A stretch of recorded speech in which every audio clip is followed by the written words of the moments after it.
The dust is finally settling on the autumn 2024 budget of UK's new Labour government. Confronted by President Trump's re-election, it didn't take long for the Labour Party's best laid plans to unravel and for virtue signalling Labour support to evaporate, including all those awful celebrity levies. Socialists don't understand that systemic failure is built into their ideology, for socialism is entropic. Uh, Entropy, the gradual decline into disorder. No, it's actually worse. Socialism is entropy on steroids. In this video, I intend to explain why a misguided belief in a socialist utopia accelerates disorder in both political and economic systems, leading to their inexorable decline. One particular flaw in their ideology is a misunderstanding of the nature of assets, of property, and thus of wealth. Wealth, the target of their envy. Consequently, socialists do not understand the relationship between wealth on the one hand and work, labour, and employment on the other. To them, wealth is the acquisition of personal property, that is, of things that belong to someone. But that's actually wrong. An asset, the thing in itself, only becomes property if it is disposable. Individuals cannot acquire or dispose of assets by buying, selling, renting, or investing property without the implied permission of government. Property ownership is a government-sanctioned monopoly right, legally enforced through the courts. Government, and government alone, claims the right to signify ownership. After bestowing the rights of ownership, governments insist on taking their share, both of the assets themselves and of any profits made by those who buy, sell, rent, or risk investing their property.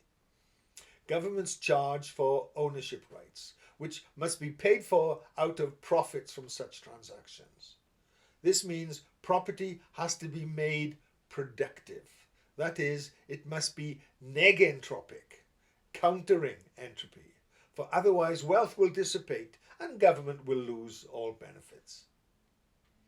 Hence, government will seize underproducing assets by passing laws that claim ownership for itself.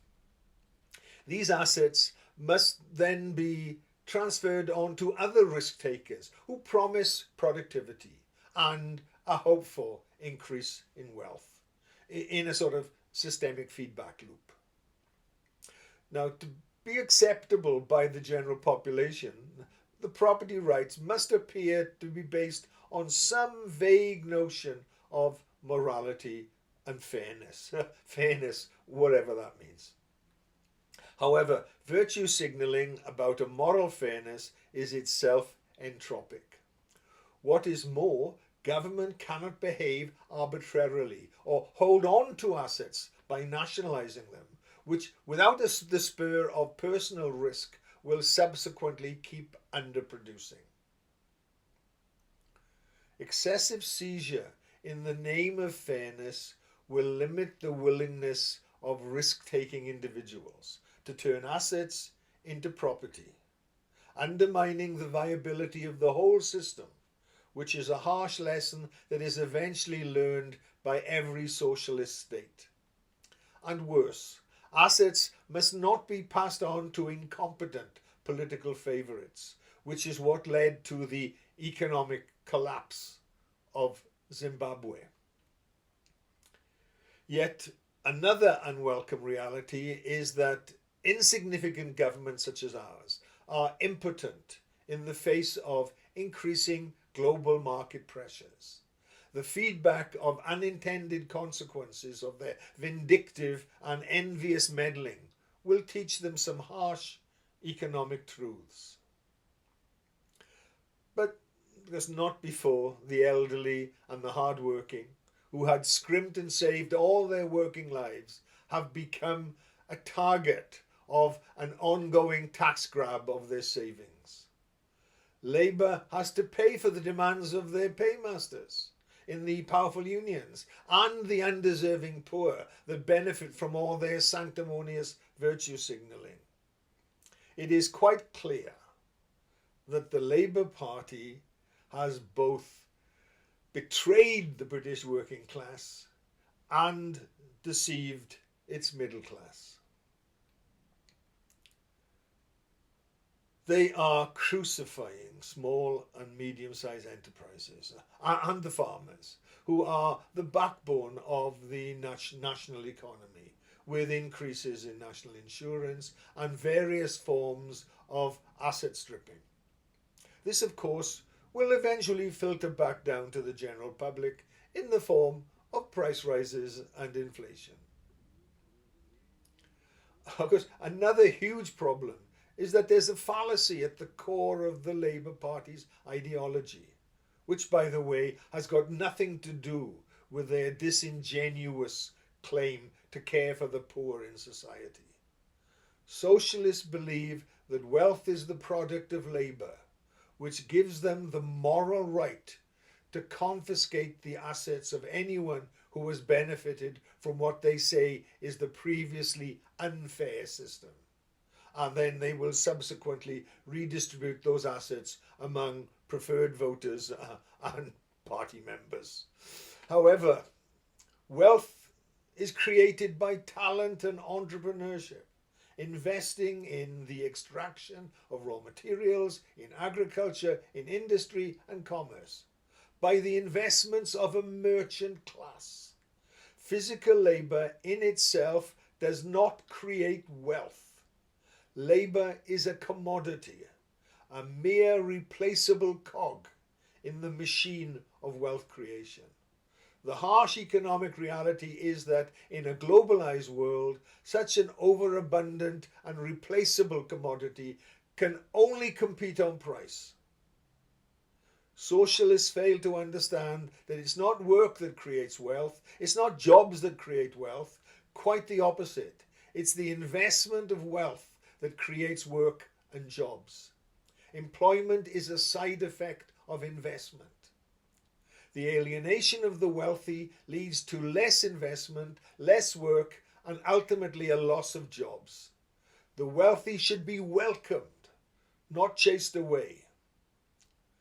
After all, there are over 2 billion unemployed and subemployed people in the world who will work for far less than pampered Western workforces.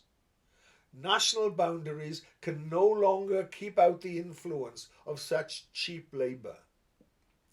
In the past, nationally organised labour was protected by the high transaction costs that made all forms of offshore production expensive, namely the cost of international transport, import tariffs, political uncertainty, and the limited lifespan of many goods. But now, new technology, efficient and inexpensive transport, the ease of instant worldwide communication, and tit-for-tat tariff responses against exports has undermined that protection. New technology has reduced transaction costs to a point where jobs can be exported. And the salary levels in developed countries cannot compete with those in the third world. With the means of production no longer restricted to within a national jurisdiction, the threat of violence by unions against production no longer intimidates shareholders.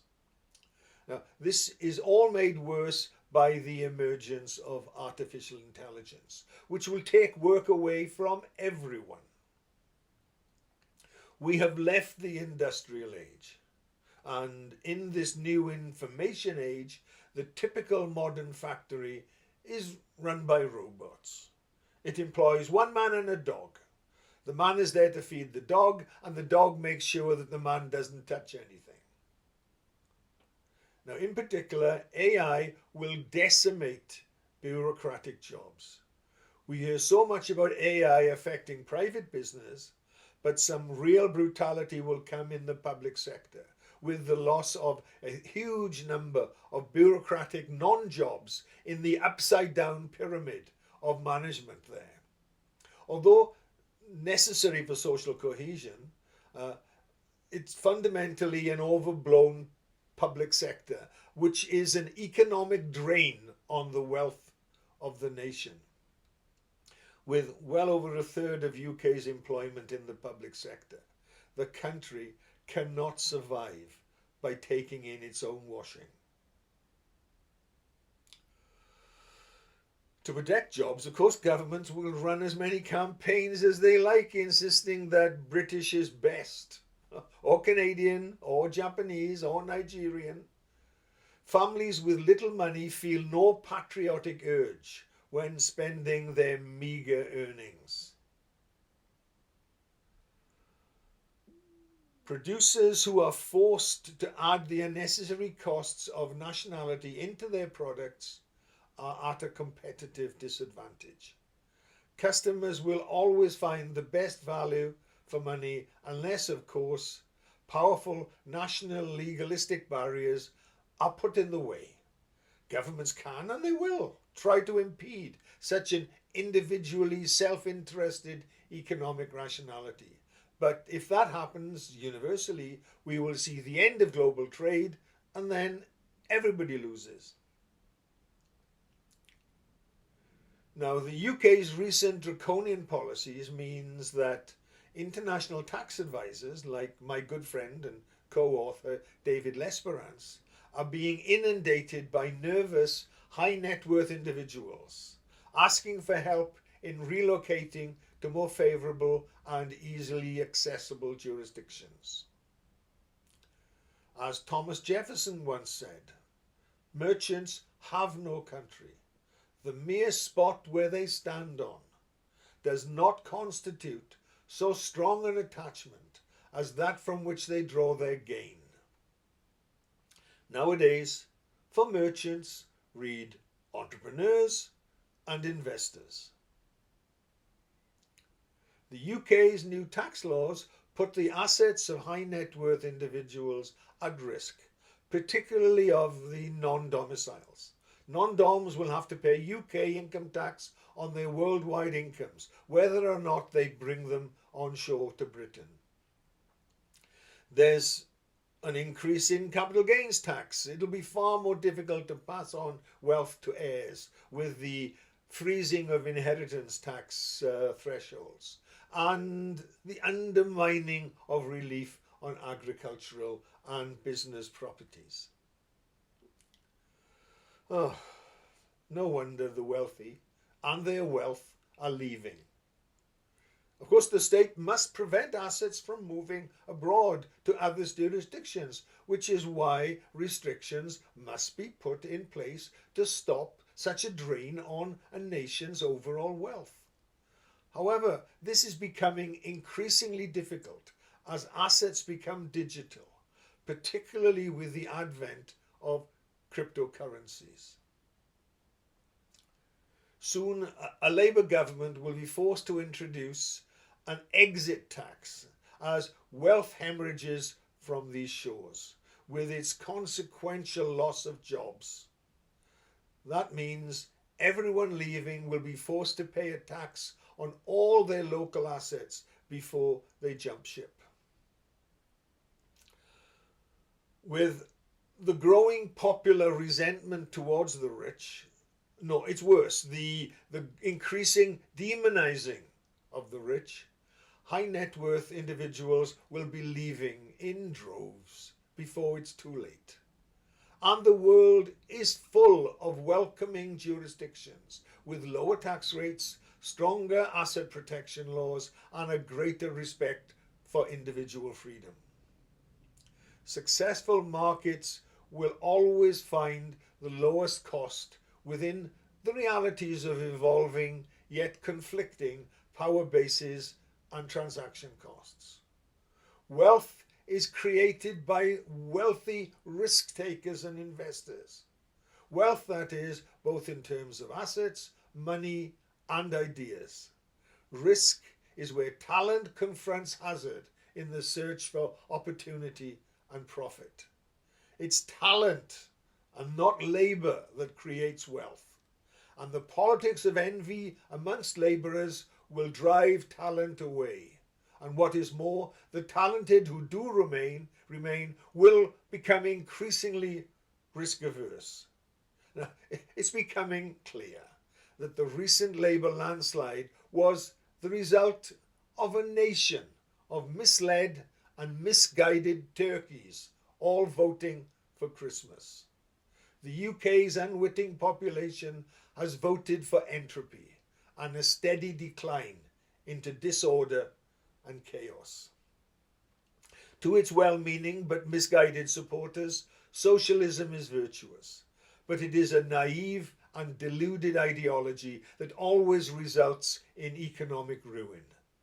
This nation of deluded voters believed the promises of the Labour Party, that they had everyone's well-being at heart.